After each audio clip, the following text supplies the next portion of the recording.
Consult an advisor or conduct your own due diligence when making financial decisions. General principles discussed during this program do not constitute personal advice. This program is furnished by Dentist Advisors, a registered investment advisor.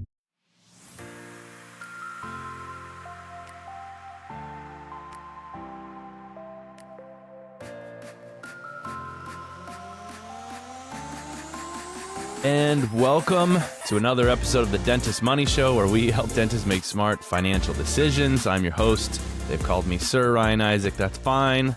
I am Ryan, and I'm here with a friend and longtime friend of the show and Dentist Advisors and many, many other things very familiar to all of you, Carl Richards.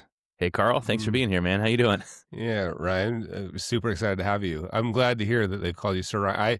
I sometimes make people refer to me as, my full name is David Carl Richards III. Really? So, okay. yeah, Esquire.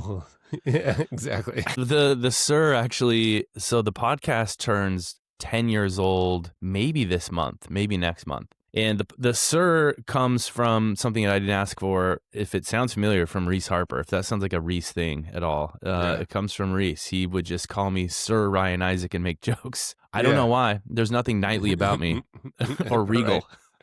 Right. And then it stuck. So that's where that comes from. Thanks for being here, man. You're joining us from Park City, your beloved home. If people attended or even just saw some of our advertising for our last Dentist Money Summit, and I don't want to give too many spoilers, but maybe some future ones, then they will have seen your face and maybe seen you present. But Carl, would you give, for those of if anyone is even remotely adjacent to the financial industry, you'll know Carl from a lot of things. Some dentists might not. So Carl, do you mind giving a little, who's Carl Richards?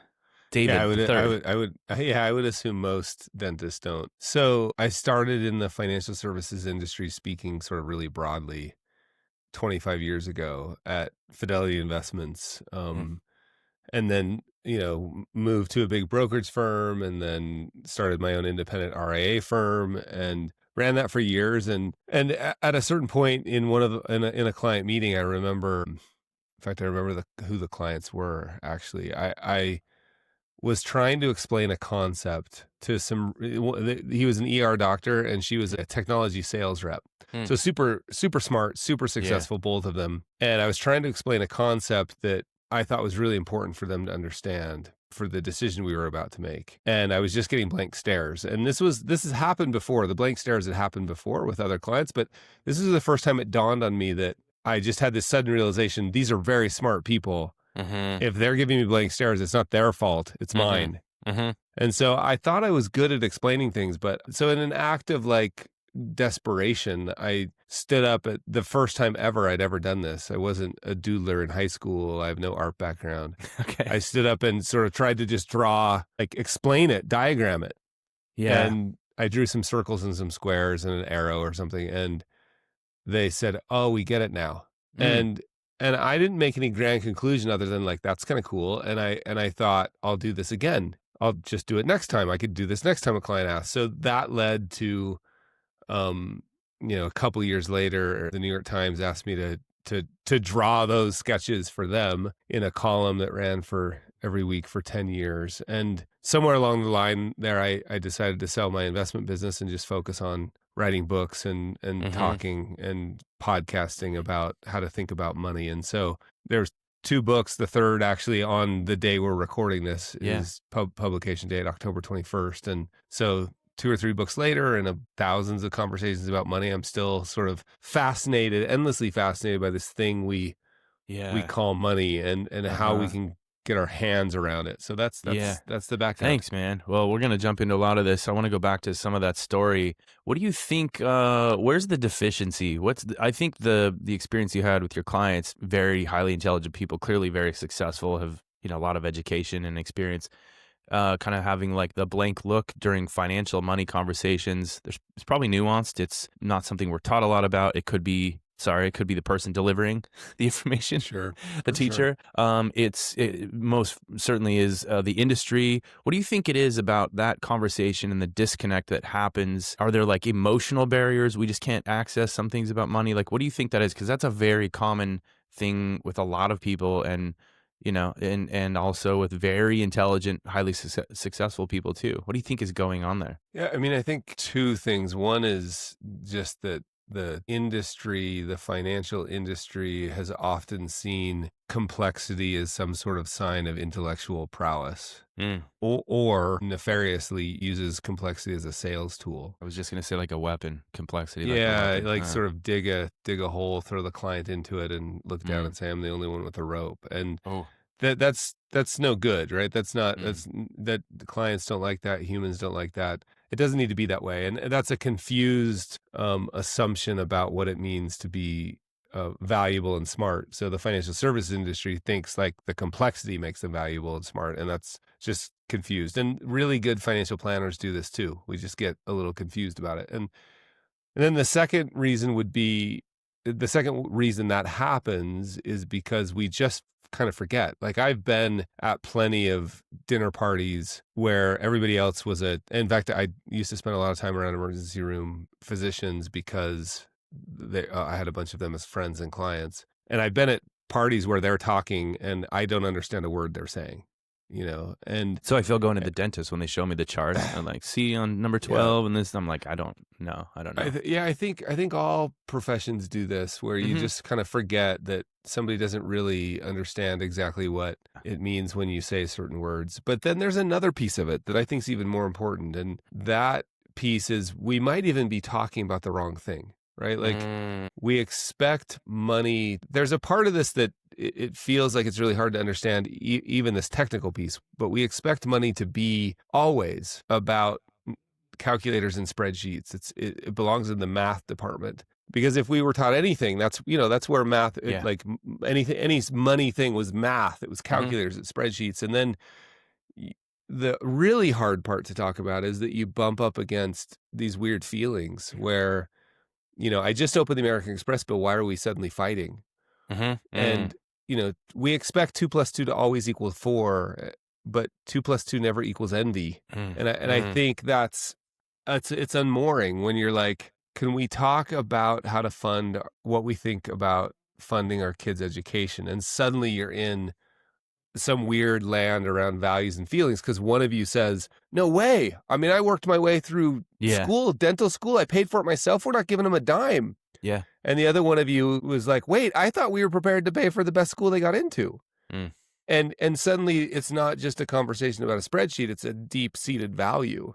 Yep. And I think that can be confusing too. Yeah. I've always thought I've been doing this job in this company for 18 years now this year. And I've always thought in the first year of engaging a client, there's a lot of very logistical, mathematical problems to solve. We need this insurance policy, we need this account, we need this debt paid down, whatever. But after that, it always feels like it becomes it's just like a journey, and it goes through emotions, and it's like a journey through values and evolving priorities. And it feels less like a math problem to solve and much more like a human condition to just navigate over years and years. Was there a second one you were going to say before? I had a question. No, sorry. Okay. I lost track of how many numbers I Yeah, was it's fine. using there. You can, but I I won't think remember anyway.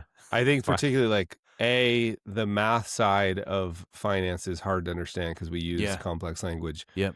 And B, there is a whole nother side to finance that we're not Okay. even prepared to talk about. So, if anyone had the privilege of hearing you speak at our summit this past summer in Park City, you did talk a lot about that. I think that's where a lot of your writing and teaching is about. If you want to get into that a little bit as like a preface on, the kind of concepts you're trying to get people to understand. What I was going to ask is, how does the average person, highly educated and successful or otherwise, navigate or even begin to recognize that emotion is very tied in? It's not just math, that there's a programming, a history, a conditioning, probably like a lot of unseen or, unacknowledged things that live in us from our parents and the way we saw parents deal with money or things like that. How do we begin to even navigate that as humans, this like money emotion thing? Yeah. I mean, one place, I think it generally starts with just starting, like practicing being aware of it, right? Like if you just start paying attention, like let me give you some examples. I noticed a little while ago, maybe a year ago, I noticed that I'd been going to the mailbox for 20 years. Like, and most of the places we've lived, for some reason or another, the mail got delivered at a central box. So it was always a, 100 yard walk. So I've been walking to the mailbox, and and I've been doing this for years. I just noticed that I was doing it probably last year. The process of walking to the mailbox, I was always a little tense or gripped or Yeah. Yep. locked up a bit. And I was like, what? And then I remember opening, I was trying to pay attention, like, what is that? And then I remember opening the mailbox, and there was there was an envelope from the IRS, and I could feel the tension in my body. Now, I'd been feeling this for 20 years. I just barely noticed it. Yeah. I became aware of it. Yeah. Yeah. And so I remember opening that particular letter and being like, rip it. Normally I wait till I get home to open the mail, but if it's from the IRS or the State of Utah Tax Commission, I'm ripping it open. I have no reason for this, right? Like I've never had a problem, and don't anticipate having a problem. But for some reason, I sort of rip it open, and I remember this particular one that helped me sort of start to see this a bit.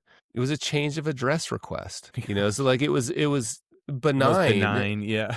And then a couple weeks later, same thing. It was Utah State Tax Commission, and it was a refund that I had kind of forgotten about. So it was actually positive. And even if it was a request for something, it's not a problem. So I like started paying attention to that. And what's very interesting about that story is on Father's Day, I went to breakfast with my dad, and I was telling him about that, and he was like, "What do you mean you don't know why?" I was like, "I don't know why." And he's like, "What? You don't know the story?" I'm like, "What story?" He's like, "You don't know about what happened to me and a tax problem that I had? What would that be now, 45 years ago?" And I was like, "No, I didn't know that." I was like, I remember something in the periphery of my memory, but and he proceeded to tell me about this mistake he had made that ended up being a big problem that he barely avoided time in jail. But I didn't know that. Right. And I would assume those two things are related. So I could tell you, let me tell you one more quick story. I had some clients who they were in this big, like multi-month long argument that every time sort of money came up, this argument happened. And so again, there's another like telltale sign. Like if you just start noticing a pattern that is not serving you, like every time I open the American Express bill, we fight. Every time we talk about money or we look at the budget, okay, well, if you notice a pattern, you could say to yourself, how do we interrupt that pattern?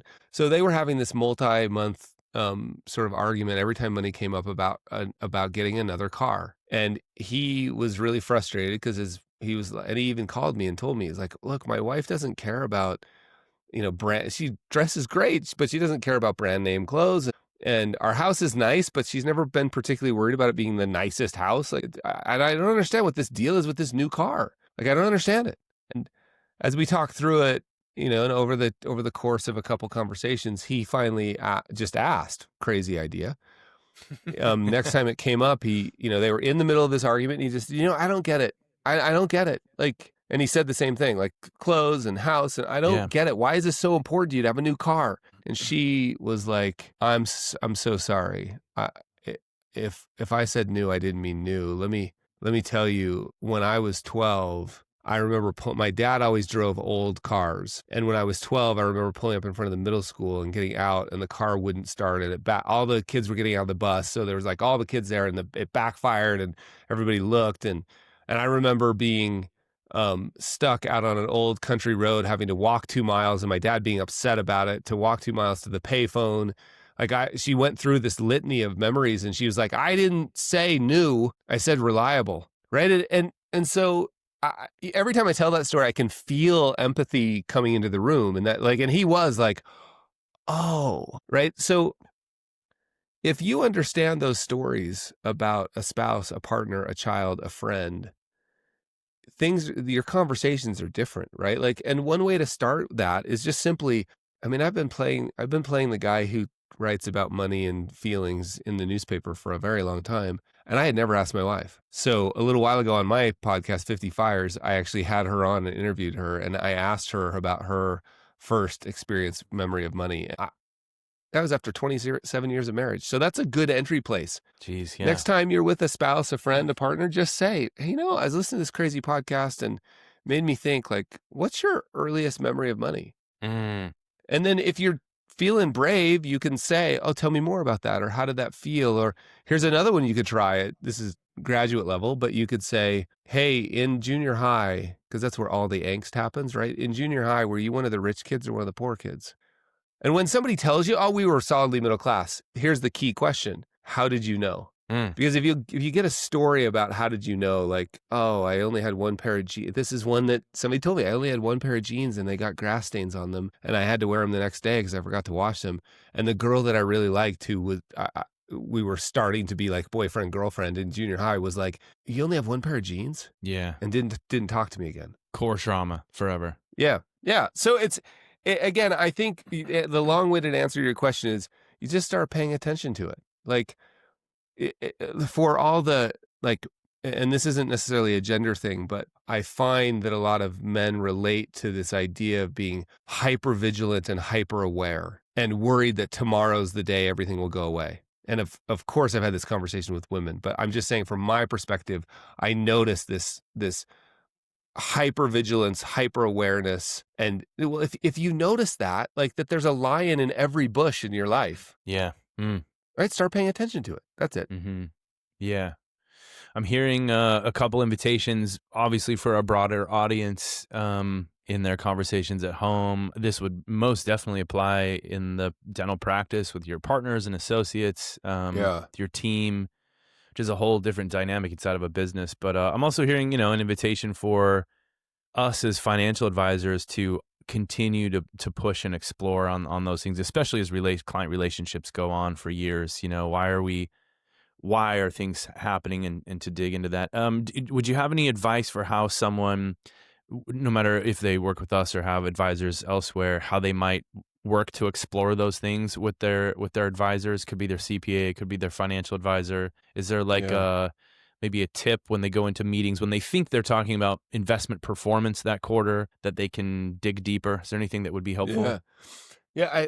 I was just actually thinking about investments, because it's so often, where some of these emotions show up. Like if the portfolio is down, right? There was actually a great research study done years ago where they hooked people up to brain scanners, whatever those are called, and had people open their brokerage statements. Oh, really?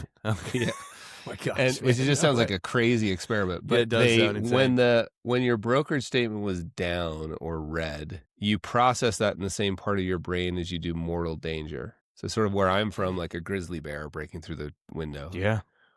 If your portfolio was up or green, you process that in the same part of your brain as you do security or pleasure. So if you start to understand, like, okay, I go into a meeting with my finance team, my financial advisor or my CPA or both, and my portfolio is down 25%.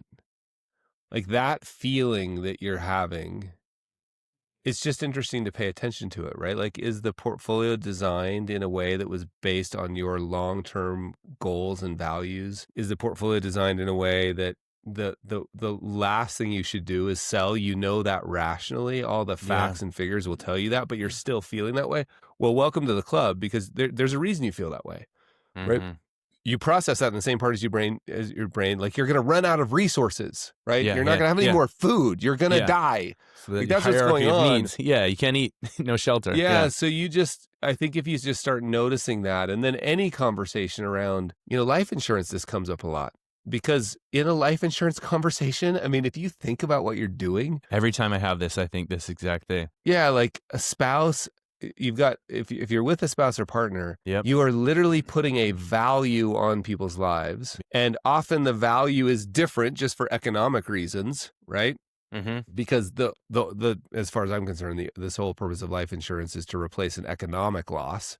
Well, we've got to be careful and calculate economic losses, and they'll be different based on the earning of one person or the other, And so what's that feeling like? The kids' education, savings. You run into this all the time where somebody's like, no, I want to save. I want to pay down debt. No, I want to invest I want to start a new office for the dental practice.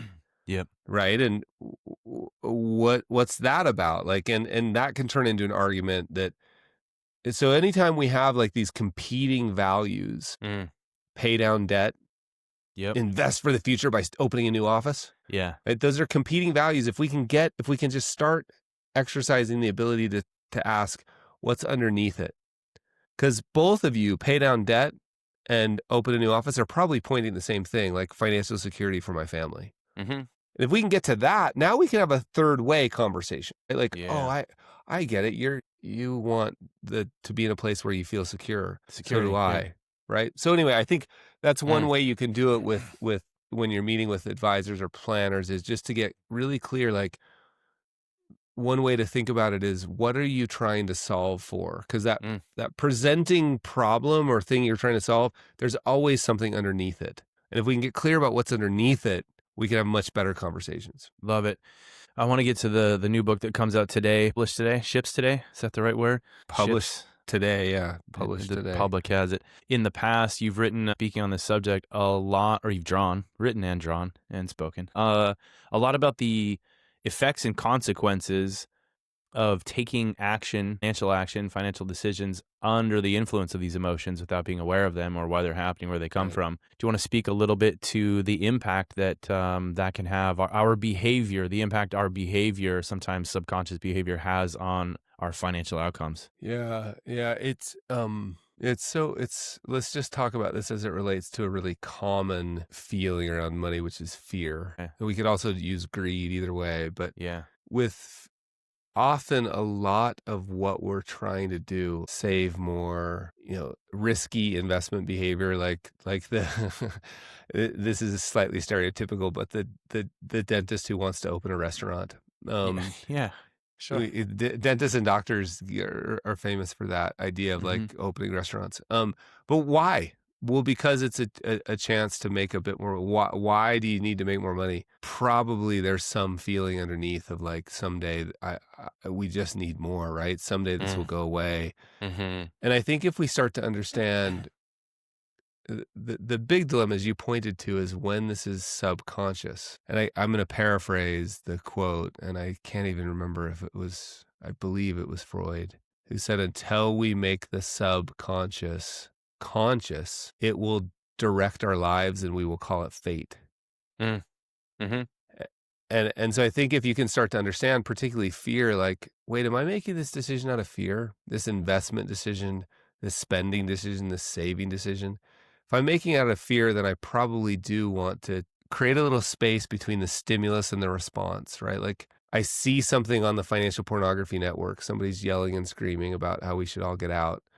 I feel a little scared. Yeah. My first reaction is to go hit sell. Right. Well, could I go on a walk first? Could I remind myself of how I was thinking when I was thinking? Can I get out of the branches of the tree and get back to the trunk, right? And so I think, to the degree that we can just slowly start to learn, because I don't know if, I just discovered this the other day, that there will never be enough there will never be enough money to pay for all your fears.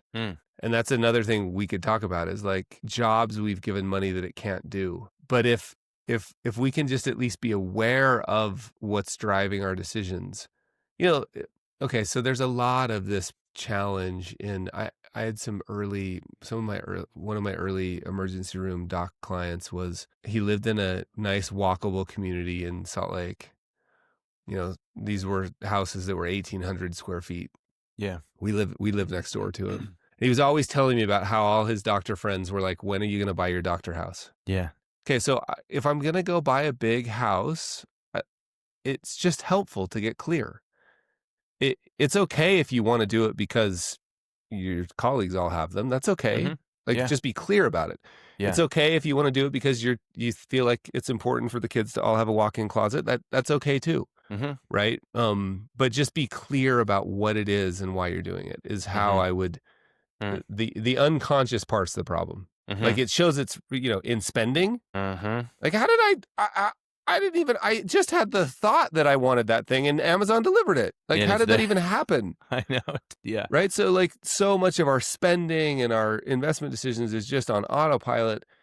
And this isn't about deprivation, by the way. It's not about budgeting. It's about just being aligned with our use of capital with what actually matters. Right. So anyway, that's how I would think about it. Let me piggyback on that. There is a very common theme that we talk about with our clients. It's very common in the dental industry, I'm sure in other industries too. And I don't know if I would call it a phenomenon, but it's a very common thing that, let's say, dentists in mid-career, they're hitting their stride, their peak, their time, effort, money, education's paying off. They're as profitable as they've ever been, making as much money as they ever have. They've got savings and cars and trips. They're hitting a pinnacle, and they could keep going. Like it's going really well. Systems are in place. There's teams in place. Like things are running well. And there's a thing that happens where it almost feels like boredom to me. Is like the emotion, because we'll see people in this really ideal spot that they've wanted to get to for 20 years. Anyone would want to be in their shoes, and it's almost like it became too easy, too predictable. They start making financial decisions that could put all of that in jeopardy. And if I don't know what it is, it feels like boredom. It feels like stagnation. It might feel like burnout. It's very common. We there's probably nuance. We try to name it, but does that resonate? Have you seen that? Can you speak to that or name that, or what's happening? What's going on? Yeah, no, I mean, I don't know, but I've noticed the same thing. I've had hundreds and maybe thousands of conversations about it. I think what happens in this happens in the entrepreneurship world as well, and certainly in physicians, but there's a unique version of it where early in your career, you're poor, you don't have any extra capital, right? Like not time, money, energy, and attention. So 4 sources of capital, you're pouring all of that back into the career. Yep. And then you wake up one day and you have a little bit of space, right? In the form of excess margin, right? Like you have a little bit of margin of safety. There's money that's built up. We aren't very good at that point. You're so used to always reinvesting and always being on the edge. We're not very good. It's interesting to think about, like, I've had this conversation so many times. Like, are you comfortable with a pool of money just sitting there? What is it about the need to go do something? And I'm talking beyond a normal investment process, right? Like, I got to go do something more. Like, I got to buy some real estate. I got to flip a house. I got to. And so when you start to feel that feeling, I think the question to ask again is, okay, what am I solving for? Because if I'm solving for rate of return, that's a reasonable thing to say. Like, I just want to, I want to be, because this will show up in all sorts of sneaky ways, and the language will show up like this. I want to be a wise steward of my money. Sure. Right. And I want to build for the financial future. Well, if we look at the data, like taking the level of risk that we often see is not going to be helpful. That's not being a wise steward. It might be because you're bored. It might be because your buddies are doing it. It might be because you want to compete. It might be because, but if it's because you're bored or any of those things, I think you just say, what am I solving for? Because if what you're solving for is, I'm a little bored.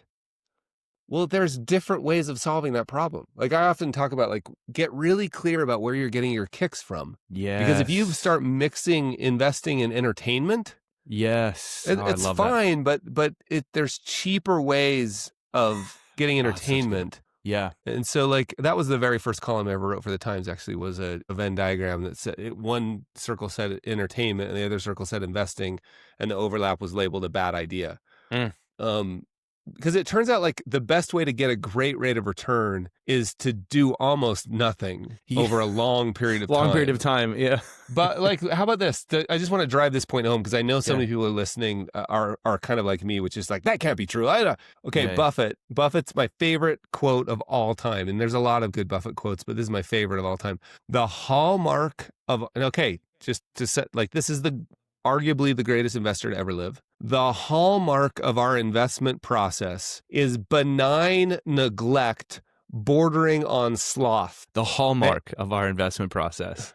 Right. Benign neglect bordering on sloth. And it's this is language I use with myself, not with your audience. But what I say to myself when I think I know that I can go out and do something that's going to be exciting and fun and make me a ton of money, I'm trying to rewire that and just say, like, cute story. Right? Like, cute story that you think, to me, I would never say that to your audience, but, like, cute story, like, why not just be proud of the fact that I'm doing what the smartest people say you should do, which is have a broadly diversified portfolio that's low cost, and then leave it alone for a long, long time so it can compound. And then, okay, now I've got this problem. I'm bored. Okay, cool. we could totally solve the boredom problem. Yes. Right? Like, Yeah. have you been paragliding at Point of the I was Mountain? just gonna Do you say, know how to there's a ride lot of mountain ways bike? to take Yeah, some there's risk. a lot of, like, a Sprinter van can help you take a little bit of boredom out of your life. So anyway. I love that. No, I think there's probably a lot of things, and thank you, that really touches on, I think, what happens. And there's probably some other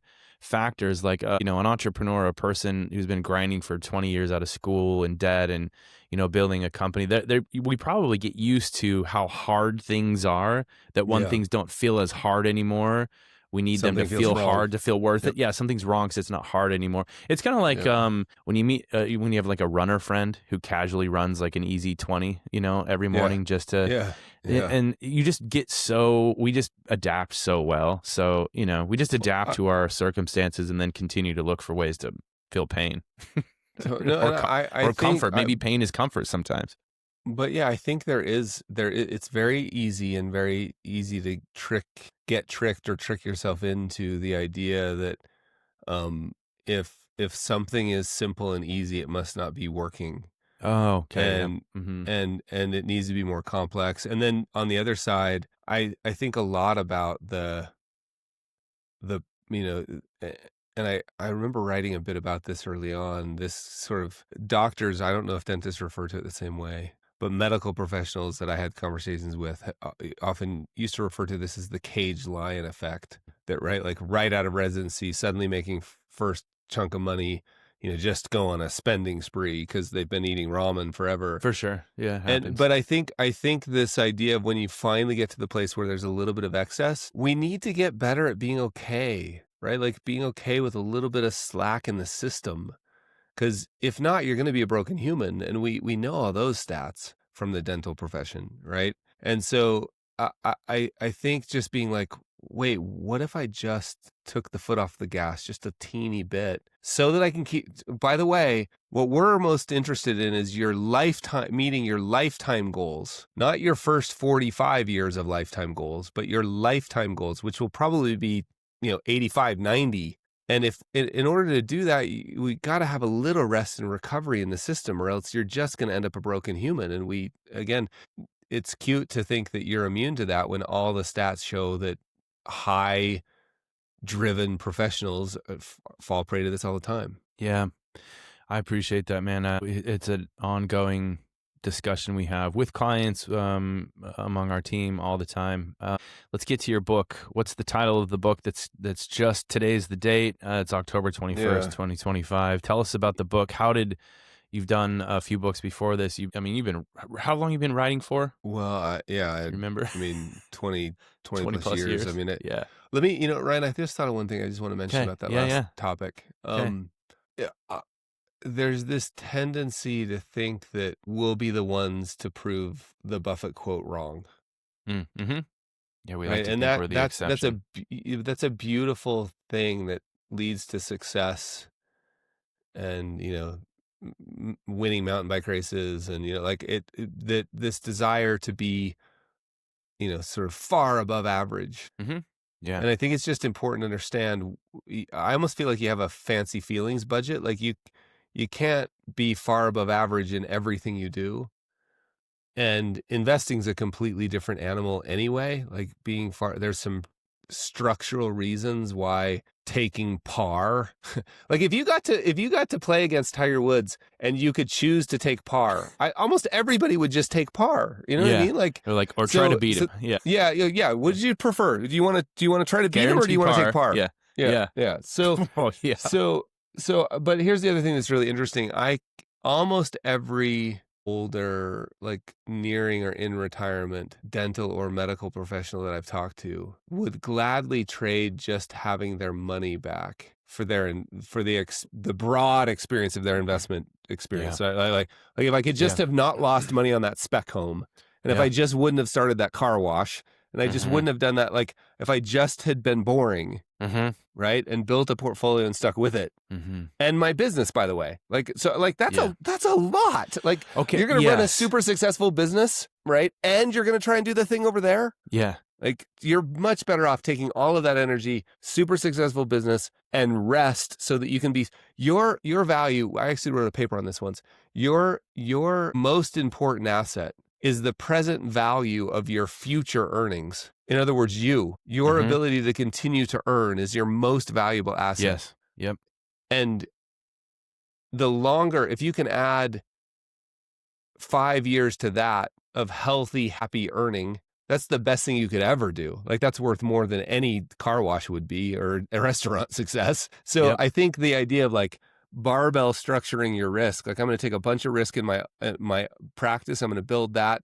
I'm going to rest a lot. I'm going to make sure I can do this for a long period of time and still be a great, mother and spouse, right? And over there, I'm going to be boring. I'm going to throw that money over the wall and just let it be boring, and I'm going to not mess with it. That's the most successful I've seen after thousands and thousands of these conversations. So good. And I love that you just brought that up because often, again, adaptation. I think when a dentist specifically has been in a successful business for, 10, 15 plus years, and it's running well, there's systems, there's people, there's teams, they forget that was actually a gigantic risk. It is a private business, small business, the most risky asset, I think, out of all the asset classes. Yep. And sometimes they're like, I want to chase private equity. I'm like, well, you've owned private equity for 15 years. It's 60% of your balance sheet. There's You are 25 private people equity. on payroll. There's all, you've already taken massive amounts of risk in your investments by starting and running a business, and you've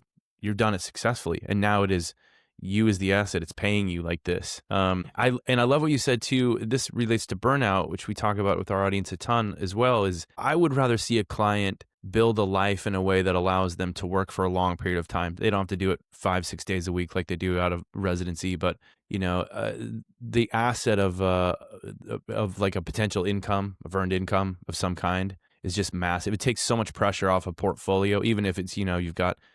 Oh, dentists can earn $100,000 a year on very few hours a week, laid into their life, and still maintain a lot of sanity and free time. And that kind of pressure valve release on a portfolio in any amount is just, it's huge. So I'm really glad you brought that up, man. Well, and keep in mind that all of this misses the plot anyway, which is like, it's not about making more money. It's not. It's about having a meaningful life. And so if you sort of throw that in there too, of like, what if I didn't get caught up in all this stuff? I mean, this would be crazy. What if I didn't buy the house? What if I decided that the wake surfing boat, why? Because I want to spend time together. Okay, I can do that, and that's a good way to spend time together, but there's other ways. Like we could go on a bike ride. We could start a garden in the backyard. We could.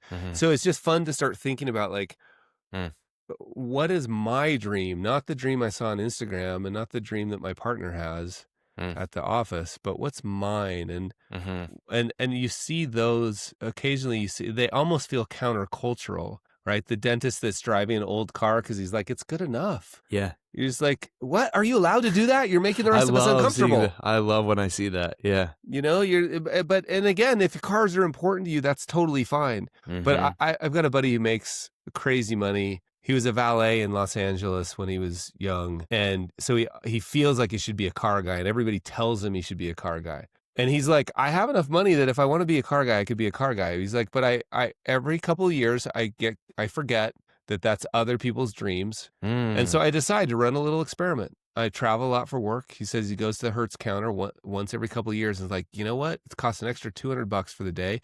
Give me the Porsche. Yeah. And he said he doesn't even have to get off the lot before he's like, dude, I can appreciate it. This is an amazing piece, but it's just not for me. Yeah, it's not my thing. But it cost him $200 every couple of years to figure that out, instead of a $150,000 mistake. Yeah. And so I just think it's interesting to just start running what are you doing this for in the first place? Who cares about man? What are you doing this in the first place? Like sailboat, $5 million in a sailboat. Have you ever been on a sailboat? Like go do that for a day. Yeah. Like and I look, I'm ranting a bit, and I have deep empathy for this because Instagram makes it so hard. Just Instagram as a metaphor. Instagram makes it so hard to get clear about what we want. Like what do we actually want? Because that's what we actually care. We don't actually care about. Nobody's gonna die being proud of their portfolio return. Right? Like what we actually care about is your ability to live a meaningful life of connection with your family and the people you love and maybe your community. We know for sure that that's what you will value laid into your life. The things you'll remember will not be related to more work or more money. They'll be related to the impact you made, experiences you had with people you loved, and the difference you made in your community. Oh, man. It's settled doctrine, and we all know it. Yeah. So it's just like, okay, why do we get off track? Well, just practice. Be gentle with yourself. Sometimes, sometimes a cold bucket of water in the face is fine too. But Yeah. but let's just practice asking better questions about what this is all for in the first place. Man, I love it. It feels like it's rare, and it feels like a huge gift when you can get to the place in life that when you know all the things that are no's for you, even though society, friends, culture might be like saying you should do this, you should be this. It feels like a gift when you can get to that place when you're like, all those things are no, these are my few hell yeses. Yeah. And that's what life is built around. Everything else is ancillary. It feels like a huge gift, man. Yeah, for sure. Wrap it up. Tell me about the book that's coming out. It's a culmination of so many years of writing and Yeah. yeah. Yeah, The people title. have asked me, how long have you been Yeah. working on it? And the answer is 27 years. Yeah. But this is the first book since my last book was 11 years ago, and I have said no almost every month since then. Like from Oh, really? publisher or agent, I've just been like, no, I'm not writing another Oh, book. no. What I started noticing though was this need for. I have actually referred to the book as a conversation grenade, right? Like you toss it in a room, and conversations break out. So I just wanted to create a tool to just spark the kind of conversations we just had. Cool. Right. And so there's it's called Your Money, Reimagining Wealth through 101 simple sketches. It's 101 of the sketches. It's laid out like we talked about fancy feelings earlier. I spent my entire fancy feelings budget on the form factor of it. So it's 7 by 7. It's I love it. soft cover. So they want to do hardback. I was like, no, I want it to be more, I don't want it to be so No. pretentious. Uh-huh. I want it to be this beautiful matte finish soft cover. There's 101 sketches with 101 essays. Some of them are 2 sentences, but none of them would take you more than 3 minutes to read. Yeah. And it's just meant to be tossed, leave it on the coffee table, right? Hand it to a friend and see what sort of conversations break out. That's the goal of the book. I love it. I'm looking at it on. Can I order this? I'm seeing it on Amazon right now. Today is the That's day it. that it will actually ship. Yeah. This is not a book, period. It's a conversation grenade. I love it. It looks really good, man. Well, congratulations Well, thank you. on what was your why? Why were you saying? It sounds like you were saying no to another book ever. How did that change for you? Yeah, I mean, here's the story. We've been getting these emails for a long time where people are like, hey, I took your sketch, I printed it out, and I pinned it to the bulletin board at the office, or I taped it to the fridge at home. And none of these emails said, it's so visually striking. None of them said, this is amazing art. What they all said was, I can't believe the conversations it starts. Interesting. And so this has been going on. I've been thinking about the sketches as a conversation grenade for a long time. I finally was like, 11 years ago, I swore off writing any more books, and I largely wasn't. I was like, I love conversations. Yeah. And so I was like, wow, this is so fascinating. I live in a world where I can actually build a media business around conversations. It's called podcasting. Same. Yeah. It's great. And so I was like, this is amazing. And then, so I've been focused on that for the last decade. And then I realized like what if I just had something that was actually kind of like a forcing function to help force me and others to have more conversations. And that's why my why is to start 1 million conversations about money. Man. Your Money, Reimagining Wealth in 101 Simple Sketches. I love the format. 7 by 7, you said? It looks cool. Yeah. It looks real good. Go pick it up. We'll have links everywhere. So, man, thanks for spending some time here. I think this conversation will be super valuable for our listeners and our audience. Any parting things you want to leave us with? Anything else that hasn't been said yet? Well, only because I know a bit about your audience, having met some of the people at the, do we call it a summit? Yeah. Dennis Money Summit. Yeah. And I just like, you're in such a cool position to be able to start asking somebody. It's not easy.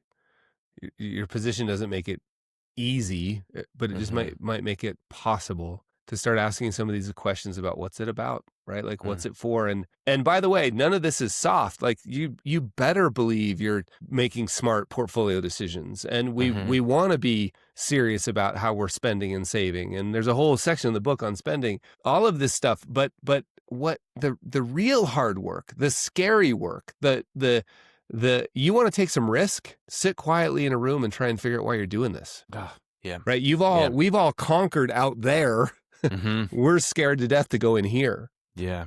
And in here means for some of us, like in our own homes, with our own kids, with our own spouses. Like I would just like the more, this is the last metaphor for this, like just imagine being in an endless argument. And this is what the financial services industry is. The Financial Pornography Network, otherwise known as CNBC, is just a never ending argument about whether to take a plane, a train, or an automobile on a trip. Like never. And then once you decide, like, oh, which car? Yeah. Yeah. But the problem is you've got to decide where you're going first. And why would you, like, let's just spend a little bit more time thinking about where we're headed, Because then the decision about what plane to take, like what car, what form of transportation becomes much easier if I have a sense. Otherwise, I would imagine your listeners relate to this, except the ones that are clients of yours, that otherwise it feels like a constant gerbil wheel of like, what about that? And what about that? And what about that? And crypto now? How about, Bitcoin? Like, if we get clear about the reason we're doing it, we can get ourselves off of that madness, right? Turn the Financial Pornography Network off for good. Yeah. Thank you, man. Okay, so cheers, much Ryan. good stuff here. Cheers to you. Thank you so much, man. We'll see you around. Thanks everyone for tuning in. Catch you next time. Bye, everybody.